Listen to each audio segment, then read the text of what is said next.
लाडकी बहीण योजनेवरून मुंबई उच्च न्यायालयानं सरकारला फटकारलेलं आहे। 7व्या वेतन आयोगानुसार शिक्षक आणि तसंच शिक्षकेतर कर्मचाऱ्यांना निवृत्ती वेतन तसंच अन्य लाभ देण्यास राज्य सरकारकडे पैसे नसतील तर लाडकी बहीण योजना बंद करावी असं म्हणत उच्च न्यायालयानं सरकारला खडेबोल सुनावले। एका निवृत्त शिक्षिकेनं 7व्या वेतन आयोगानुसार निवृत्ती वेतनासह अन्य लाभ न मिळाल्यानं कोर्टामध्ये याचिका दाखल केलेली होती। यानंतर मुंबई उच्च न्यायालयानं थेट सरकारला फटकारलेलं आहे।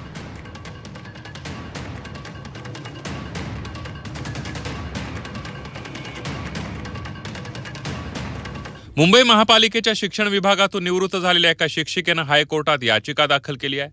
7व्या वेतन आयोगानुसार निवृत्ती वेतनासह अन्य लाभ न मिळाल्यानं हायकोर्टात धाव घेतली आहे।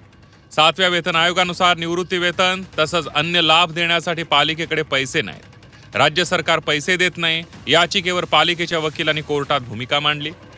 लाडकी बहीण योजनेसाठी 40,000 कोटी खर्च करता मग पैसे कसे नाहीत असा सवाल हायकोर्टानं केला। अतिरिक्त आयुक्तांना याबाबत स्पष्टीकरण देण्यासाठी प्रतिज्ञापत्र सादर करण्याचे आदेश कोर्टानं दिलेत। आर्थिक स्थिती नसताना मताच्या लालचेपायी योजना येणं हे चुकीचंच आहे।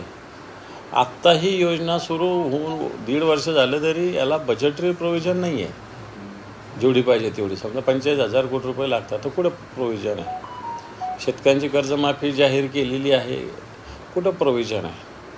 आणि म्हणून